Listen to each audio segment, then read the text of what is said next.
This is our family. Forever. Hey! Told you to take that jacket off. You'd have to kill me to get this jacket off. Is I think a movie. So this actually. Spider Rider. So this is actually a movie that the Bikeriders is actually a movie that was planned for late 2023. This was not actually. This is not technically a 2024 movie. It actually premiered almost a year ago at festivals, but it went wide this year, so it will technically be counted as a 2024 movie. So can you ever like count festival release dates? It's no, but like kind of like I remember I saw like Shifu yesterday, and that was like the year that came out in festivals the year before, but it was like no, it's a movie from this year. Yeah, this movie was and this movie was delayed because of the SAG-AFTRA and writers' strike. This was directed and written by Jeff Nichols. So Jeff Nichols actually directed and wrote 5 prior films. He was actually going to be the director of Quiet Place Day 1 in 2020. He actually also finished a script for the film in May 2021, but he left the project later that year, probably to take on this. I'm going to go off subject with a quick question. You see Quiet Place 1 yet? I have not. Have you? Yes, I have. Fuck. All right, go ahead. All right. So, from everything I'm hearing, though, like, he probably would have made a grander movie, story-wise. So, this was idealized. Yeah, probably could be hit or miss. So, this was, from what we've seen from the Bikeriders. If I'm basing what I've seen from the Bikeriders and the tone of the Bikeriders... I can't say for sure, because these are radically different movies. If the tone of this movie... Because it's so grounded, and it's so, like... It really breathes into itself. Like, it really does breathe into the tone. It breathes into the culture of this gang. This not gang, but this community of bike riders. I mean, you're saying as like it, but if it can like combine this sort of movie with a horror thriller, I'm like. No, I'm saying this is clearly his type of movie because of the amount of passion that he put into this. This is the way that he shoots this movie at such a ground level. And I'm just observing from like how The Quiet Place is shot and has like sequences that we've seen in the trailers. It seems like it at times is much more close to the main character, but at other times kind of goes a little too wide for its bridges in storytelling. Oh yeah, it's definitely it's closer to its main characters in terms of focus, but like I mean in terms of like. I mean, it's hard to say what he would do with the Quiet Place because, like the way everything works, especially like the horror thriller setting, you have to write like somewhat different. I guess I'm spoiling my thoughts for A Quiet Place when I just say it's good. Oh, it's good. So, yeah, it's not bad. Like I don't know if you've been hearing like otherwise. I watched the Double Toasted review. Huh? I already watched the Double. Oh, they said it was fine too. Yeah, they noted one particular thing. So, you know. I mean, well, you're gonna see it. I'll see it. By the way, pros and cons of watching A Quiet Place in the theater: big screen, theater sound system. Cons: people in the theater. Fuck. We're back to that again, huh? Damn, bummer. You know. I got a couple comedians, but in the seats behind me. God damn it. Trash, man. It's unfortunate. It's fine they're in the noisier horror movies because there's always if there's like a packed theater in horror movies, there's usually like a couple comedians there. Yeah. Even like, hey, if the movie's like noisy enough, I'll try to be a comedian too. Fuck it, but not during A Quiet Place. I'll be a comedian. I hate fucking when I get comedians anytime I see A Quiet Place movie. It fucking sucks. Yeah. I wish I should have went all the way to Washington to see it at the Alamo Drafthouse instead. That would have been. I mean that's the next level quality. By the way, Sony owns them now. So and also they're probably gonna keep once they owned Alamo, they also reacquired all the Alamo draft houses that they had sold off before. So clearly, there's good reinvestment here happening. Oh, yeah. I hope that this goes well because again, I want the Man and Web Draft House. I would love if they acquired a theater up here, make something good. Anyway, let's get back to. The Bikeriders. So, this was inspired by the Bikeriders, which was written, the book, The Bikeriders, which was written by Danny Lyon, and it has photos. So, the Bikeriders book follows a pivotal time in the development of the Outlaws Motorcycle Club, a very significant motorcycle club through the late 60s into the early 70s. In the film, they're called the Vandals, not the Outlaws. The cinematography was by Adam Stone. It was edited by Julie Monroe. Music by David Wingo. Runtime 4 minutes short of 2 hours with a budget of $40 million. Jodie Comer as Kathy Cross. I gotta say, love her accent. Holy shit.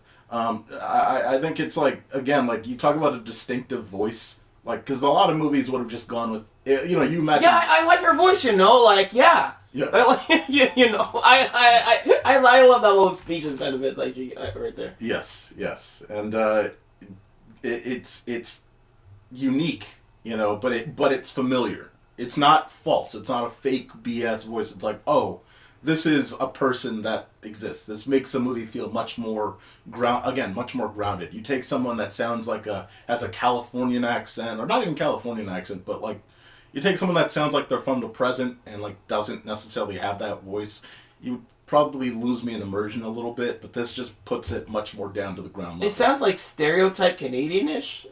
Yes, it does. It's not the like. Well, with Canadians, it's like the stereotype for Canadian is like the A in question mark A. Yes. I like the bacon A. Well, that was more Australian. I don't know what I was going for. I'm not going to do that again. Austin Butler, I said this before, he is quickly becoming, he is the guy that Zac Efron wanted to become. Obviously, Austin Butler started out child star of Nickelodeon and Disney Channel, and he has become a juggernaut. Obviously, he's been all over the place. You talk about Elvis a few years back, Dune 2 this year. Now over here. Is Elvis worth watching outside of the theater? I mean, I'm good. I'm good without it. I don't think you need to. Okay. It doesn't really tell the story accurately. It's just that his portrayal's pretty good. Well, how was it as a movie? It's a mess, but again, his portrayal's great, but the movie's a mess. Some Elvis fans don't even like it. If you're an Elvis fan, just watch Johnny Bravo. You'll be good. There you go. Tom Hardy, as you said, Mark, he's doing his same old. He's But he's more Tom Hardy. He's like, this is like the accent he was meant to play. He was meant for. Yes, because he's doing like what he tends to do in a lot of movies. I like all my recent Tom Hardy movies. Like, I feel like it's all a connected universe. It starts with like Bikeriders. And then, like, spoiler alert for Bikeriders, but he dies in Bikeriders. He somehow lives through because like Bikeriders takes place in the past. Yes. So he somehow lives like, and then Mad Max happens, and it's Mad Max. He's in Mad Max Fury Road. Wouldn't Venom be before Mad Max? No, how? Because like Mad Max is because like it's still. The apocalypse happened when everything was still back in the olden days. Good point. It was 70s, 80s. Yeah. So he lives and he's like traveling through Mad Max. Yes. And then Fury Road leads into the Venom universe because society gets better, and then he's just living his life and he had a girlfriend and everything, and then all of a sudden the symbiote bullshit. And those are all the recent Tom Hardy series I've seen. And Sony survived it all. But yeah, man, Tom Hardy, Michael Shannon, Zipco. Michael Shannon. The only reason I mentioned that is he's been critical working with Jeff Nichols over the years, and then you've got Norman Reedus. Norman Reedus, the man, the myth, the legend, the guy from The Walking Dead, very significant person. Like Death Stranding. Hello. I was about to say the walking simulator man. Norman Reedus and the Funky Fetus. There you go. That's what everybody was calling it. I don't know if I've only heard that like twice. I don't know if everyone was saying it, but that's a golden name. Yeah. I don't know. Hideo Kojima should if he makes a third one or whatever. That was a funny internet name people were using. They should just turn it. They just call it that. If Sony makes a live action version of that, they should just call it Reedus and the Funky Fetus. The Funky Fetus. Yeah, man. Let's talk Bikeriders. Dude, I'll tell you what. Again, just like we talked about with Thelma, you talk about another grounded story that just takes place in a setting that's so I'm gonna make a big movie comparison, and like, you have to already know what I'm about to compare this to. I don't know what the devil. I don't know what the fuck you're gonna compare it to. It's not anything recent. It's an oldie. You're talking about Mad Max. Oh. Yeah. You probably haven't seen it then. No, this is... I'm talking about motherfucking Goodfellas. that's the safest thing to fucking compare it to. So I'm actually disappointed you compared it to Goodfellas. Why? Because that's like the go-to for any sort of gang-related like group thing where things start to go left. That's like the obvious like. How many gang? That's I haven't seen I'm many. gonna go honest, Mark. That's kind of like going. How many gang movies are there? I haven't seen that many. Yes, but a lot of them kind of started following that in the 80s and 90s, or the 90s into the 2000s. Oh, I haven't seen that many. They did the whole Goodfellas thing. I'm glad that you found the connection. But, as you said with Sinbad and Puss in Boots, I just don't find that connection that interesting because, like the Goodfellas thing was the basis for a lot of things. Like, I didn't know there was like other gang movies that are like following this structure. I just think that this movie's unoriginal. I'm glad I didn't because that would hamper my enjoyment of this movie. I think you're underselling this movie because I think that what it does very well is it utilizes this motorcycle club concept to build around this Goodfellas plot. I think that's why it's so much more significantly valuable to stand on than just being another clone hypothetically. I didn't even see this as a clone. I still don't see this as a clone of Goodfellas, but I don't see this as a clone of Goodfellas. I'm just saying there was some similarities, but I didn't know it was like an overall structure because I haven't seen a lot of these fucking gang movies. I see. Gotcha. Because I know like every fucking army movie that after Saving Private Ryan is fucking Saving Private Ryan, but because I've seen a lot of other army movies. I have not seen a lot of other gang movies. Yeah, Transformers. That's an army movie. That Transformers 2 is an army movie. There's a lot of military. I honestly haven't seen that. It could be. I don't know. You could be lying. I don't know. Yeah, man. Like, what did you think about the beginning? Like, did you think this was they were showing us, like we were talking about with Top Gun Maverick, did you think this was the end of the movie? They were showing us him dying, essentially? Yeah, I sure didn't think it was the middle. I definitely didn't think it was the middle. I thought he was dead. I thought this was the end of it. Like, I thought, oh, this is clearly going to be the end of this guy, basically. Like, they're showing us when his journey ends, right now. For me, I think it was showing when, like, a massive change has happened, because, like, I feel like that chair wouldn't have been the killing blow. It didn't feel like a killing blow moment, but it just felt like, oh, a big change happened at this... That wasn't a chair. That was a fucking shovel. Shovel, okay. That shit... It was still big. It was just a big kill people. What are you talking? He gets smacked. The force that guy had line driving up to swipe him in the back of the head could have easily just killed him. I'll be honest with you. I don't know much about shovel kills, yeah. But like I just assume I'm gonna tell you what my thought process was watching the movie. It was like, oh, this is not the killing blow, but this is where a significant change happens, and I was right about that. Yeah, you saw right through it. Yes.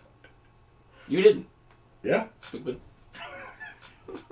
I was just more trying to follow where it was going, and you get to see. Not only do you get a couple of, you end up. I love this journalistic take. We had Civil War, which did not fill us in on anything about what happened to start the fucking Civil War, but here at least we get like we're set in a situation where things have already happened, and then we get a backtrack of things told through our main character, Kathy, and I love. I mean, it's not where I'm only comparing it to like just that moment. It's just like Challengers does that a lot, where it's like it goes like between time periods of the three main characters. Yes, but one is clearly much better than the other. Challengers is fucking good.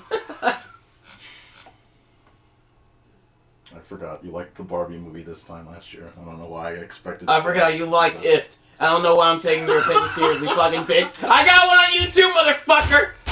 Hey, wait, it wasn't in my top 10 though. Go fuck yourself. I never said it was that good. Yeah, that's how bad it was. Yeah, but it wasn't in my top 10. Yeah, and Challengers was. But Fuck you. But Barbie was in your top 10, so go. Yeah, that was fucking good. Yeah. Fuck you. It wasn't that. I'm seeing my top 10 right now. Barbie's number 1. Fuck you.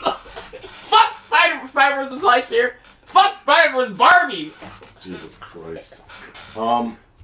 But we just see that we have this character that's like kind of pulled into this situation. She's pulled into this relationship essentially. Do I stink? Huh? Do you? No, it's not me. Thank God. You don't stink either. I just had to. I'm glad you're confirming that. Like, they're like, no, it's probably you. Yeah. But I don't want us to do that on camera, but she just kind of slid into the situation, and then it goes where it is. Like, like, I feel bad for the husband that was there before. Like, she's clearly not she's just a human. Like, I do appreciate that these are just human characters that all have flaws. Like, none of these humans are actually, like, have any true upstanding, like, core.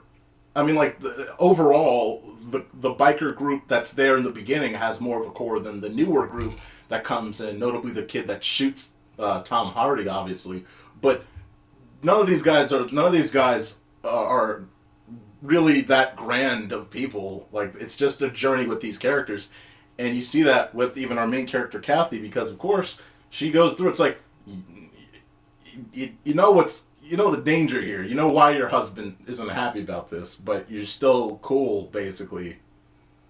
Like, you didn't, there's nothing happening, and it just goes where it is, basically. It goes where it is, and he's already kind of insecure, the husband's insecure, and shit happens, and then the journey goes. And I just love the way that this tale goes through, because Austin Butler's character, he's really just a man's man. He does what he wants. He doesn't really care about the repercussions. And that's the journey. And she's just following along for the ride, basically. Hoping that he's always there to protect him. And that's why she's there. I didn't look up anything about this. I know it's based off a true story. Well, I guess to a certain extent. You know how these movies are. Yeah. I was, I haven't looked up anything, so I was, like, blind going through this whole story. The most, like, thrilling part is, like, the part with the most tension is, like, is Tom Hardy's sort of, like, arc. Because, like, he's sort of, like, getting older, and he's, like, having a harder time managing, like, the club. Yeah. And it's, like,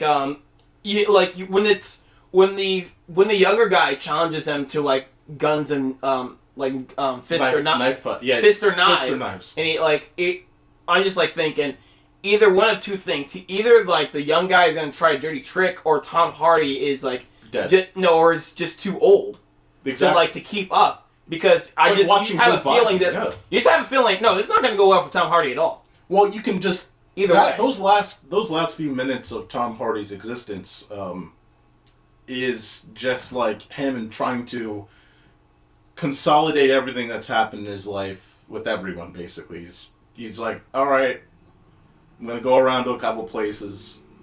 I know I'm not winning this, and I think it is astounding that this asshole just brings a gun, because, like, he knows he could win anyway. Like, he's a young guy, but this young guy is a fucking, like, wolf. He's an asshole. He just does not care. He's just saying fuck the rules. He says fuck the rules, and that's how this gang, this club becomes a gang. Basically, we basically just see that happen progressively, but that's the last step to fall. Is, it goes from a club to a gang rather quickly once things start to expand out. You have that terrifying situation near the stairs of that one household where, or in that one house, they have a party, of course, and one of the original members gets beat the fuck up just because he's trying to be honest with people, and he's just thinking they're all friends. He's having a casual conversation, and they take the narration says, they took the rules as if they're fucking God's will. Meanwhile, the original members are just like, they're just fucking, they're not real. We made them up. They're not fucking real. So we find out, like, that, Tom Hardy thought the club because did the club because he wanted to do he was off a TV show. He got off a TV show. That's the only reason he did the club. That's it. Yep. He admired Austin Butler's character. He admired Austin Butler's character so much as well, and so he just kind of attached himself alongside him at the hip, and that was that's it. That's all the intentions were at the beginning. Is just, we're a couple people, we're hanging out, we like mechanical stuff. That's kind of our thing. And then other people like it, and it grows and grows and grows, but other people have different intentions. Other people attach things to this organization, and it grows into this nightmare, essentially. And then the other, again, like we talked about before, then the youth see this, they think it's cool, but they take it in the wrong direction. They want to make it edgier, right? As always, the new generation wants to make it edgier. They want to throw the rules out, and that's what we see at the end. whole TV thing is like, it reminds me when I was like a kid in school, and like we were trying to like just like a group of like friends or people who were like who tolerate each other. We were trying to assign everyone numbers because we watched Kid Next Door. So many of those shows. We weren't really a club or anything. We were just like assigning everybody's numbers. We're like, okay, so I'm like, I guess I'm number fucking 7 or something. Yeah, it's even just like being so inspired that like let's say you draw something in a book as a kid, or like you're daydreaming about like whatever concept you could be doing, rather than being in a classroom wasting your trying to ignore the teacher or whatever the fuck they're teaching right now. Like, that's just funny because it's so relatable. Like that's how it started, basically. Yeah, and I love how much Austin Butler's character is just like, he's just a firebrand. He doesn't really care. Like, there was a moment where they show up at that car meet with a couple other motorcycle groups, and they're just talking. That's all that's happening, is they're talking. And then Austin Butler's character sees it, and he just runs up to it, starts beating the fuck out of one guy, and it's like, Jesus Christ, man, we were doing good. Everything was good. And he went so far, like, he smashed the window open, he kept beating the fuck out of one of the guys. Like, hey, Tom Hardy's character's like, hey, man, hey, we appreciate the effort, but you need to fucking cool it a little bit. Like, you know. So, yeah, like, there's so much tension between, like, the, I'm getting so many words, like today. Trying to Thelma. Damn. I know, right? The movie's contagious. Yeah, did you, are you talking about, like, the contentiousness between Kathy and Tom Hardy's character Johnny? That part? Or it's like... Okay, I'm gonna say, I got it. You got it? Like, all this movie's tension comes from the unpredictable, like, characters within, like, the club, because you can't tell how, like, if they're gonna be cool, or if they're just going to act up. Because like you said, the fight just broke out of nowhere. Like, a tension for me, a scene that had like some tension for me, is when you got like Norman Reedus' character just shows up. He was like, "Oh, I was just here to kill him, but you guys are pretty cool." And it's like, oh, so I mean, what if he just changed his mind back? Exactly, like that whole sequence. It's like, I was like, is the other guy gonna do anything? Because he just heard he was about to get killed. Because the air suddenly becomes unstable. You know what I mean? Like, everything about that scene becomes unstable. You know, like, you're hearing all, like, they're talking about that, and then at the same time, Tom Hardy's telling Austin Butler, hey, I want you to do this. But, like, back of your mind, you're still thinking about the fact that fucking Norman Reedus is like, yeah, I'm here to kill him. Yeah, because, like, imagine we're at a convention, we just meet, like, a cool dude, and he was like, oh, no, I'm not here for convention, I was here to actually rob... I was going to shoot up the whole fucking... Yeah, I was just here to rob him. No, or, like, just specifically, I'm just here to rob, like, Anthemocracy. Well, no, it's more to shoot up the whole thing, because then you're vulnerable. Everyone's vulnerable. That's the thing that, if Norman Reedus was going to try and kill him, everyone has to get involved, because they're going to have to make sure that, like, okay, is this, like, because he's a part of our group. Yeah. So then we're all involved. So if, like, someone came into a convention and was like, I'm going to kill, like, maybe I'm going to shoot up, like, 5 random people, basically. It's like, okay. I don't know. I mean, I get involved if somebody was trying to attack. So, like, if some guy said, he's trying to attack you, and it's like, okay, we're not going into action right now, but, like, now where I'm just wondering, are you offended? You're not. And are you going to go into action? You're in a heightened sense of awareness. Basically. Yeah. That was Yeah, that was definitely a moment there. And then, like, it's crazy though. The moment of, like, because, like, the moment of, like, where, I forgot the wife's name. You're talking about Kathy. Yeah, when she's like just left alone at the party, I'm like, oh. Well, that's like again, you don't know what the contentious relationship. But well, you do know. Like, Tom Hardy, he almost has this, because it's not romantic, but he idealizes what Austin Butler's character is so much that it's almost to that point. You know what I mean? Like, it's edging on that. Like, I saw it as like a father and son sort of relationship.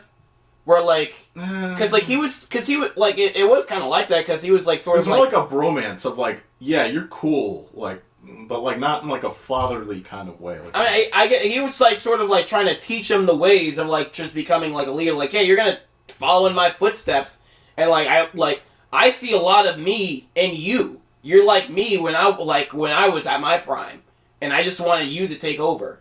but again, Because I see a lot of myself in Remember, you. he doesn't have any of that actually. Remember that. All of that. He doesn't, you know, but that's what I feel like he sees. He's trying to give this impression of father. Like there's some deceit in all of this, which is why when he pulls Austin out of that area, away from the house, and to take care of the guy that gets beat the fuck up. Well, probably not father and son, but like older brother. Yeah, exactly. Thank you. Either way, it was like very tight knit, and it's like, but there's a little bit of like some sort of deceit here, and that deceit underbelly is noticed the most when he pulls Austin away from Kathy, and like Tom Hardy does not check in on Kathy. Like he almost doesn't. I think he just didn't realize it until boom, like he actually got back into the house. Like Yeah.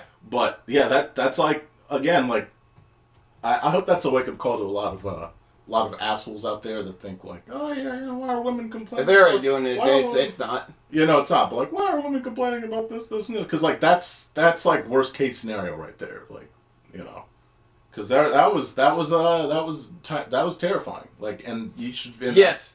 And like for anyone that has like a female relative or knows a female as a friend, like no one wants that person to be in a situation like that. Like that's horrifying. You know, but yeah, like, that was definitely a sequence that was like crazy.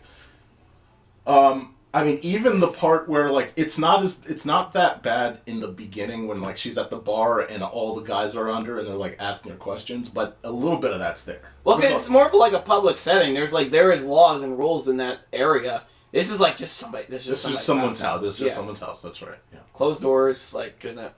Yeah. Like she was still getting harassed. Yes. But like they had to like be more sneaky with it or they be more. They had to tame with acknowledge that it's a pub. But I don't. It's, you know, like yeah. They had to go. There were some rules at that house later on when the gang is now when the group is now turning into a gang and there's like hundreds of people now, not just a couple people, not just a few friends, but now there's hundreds of people. It's so large that you don't even know who these people are anymore, and there's no rules at all. Like this becomes a brothel, and it's dangerous for any female to be in there. But at the same time, it's like, why would you wear the red dress anyway? That's the other danger here. It's like that was weird. Like her awareness is that she like I think that's why again the characters are they're just real people because they have their own pitfalls and they have their own idiotic things that they do. Like because she's been chasing danger the entire movie. Like she like Austin Butler's character when he's at the bar in the beginning, like she sees him out of everyone else, the most insane person apparently out of the entire group in that bar. Like my thing is why didn't it wasn't why did she just wear the red dresses. My thing is like why would she put on somebody else's clothes? Gross. Yeah, I mean, but at that Even back then, that's the thing. It's like it's all just chasing this danger and being careless and being free or whatever. Like because when she starts, she's like very like proper and prim and like it's like I wanted to feel like I could be free of that. Basically, it feels like that's a little bit of what's going on here. And that's just her character. That's who she is. And there are real people out there like that. And that's why, like, as you know, as much as like you may not like it, not you, but just a person who watches it may not like it, but like that's just how her character went.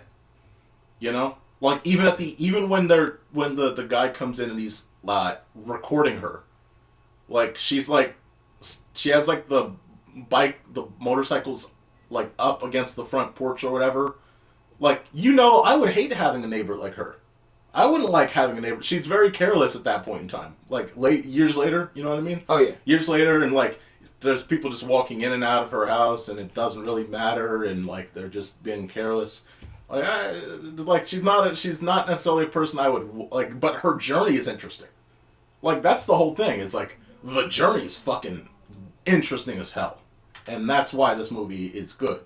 Is because the journey's interesting. I wouldn't like to be around that character necessarily, but the journey's interesting. Oh, yeah, that's the same thing on most like these gangster movies. Is like I disagree with some of these decisions these characters make, but like it's entertaining to see them go through this journey and like learn that like don't be crazy. You're going near crazy people. Also, shout out to just motorcycles. Motorcycles are so cool. They're so cool. Like this. It's been a while since like there's been a movie, like because Mad Max is like close. That's like mechanical awesomeness. You know what I mean? But like this is just the awesomeness of classic motorcycles. That's what you get to see here. You get to see the fun of being in a group of motorcyclists, and that's you get to hear the roar of the engines. You get to hear the sound. You get to hear what like the community around it is all like that.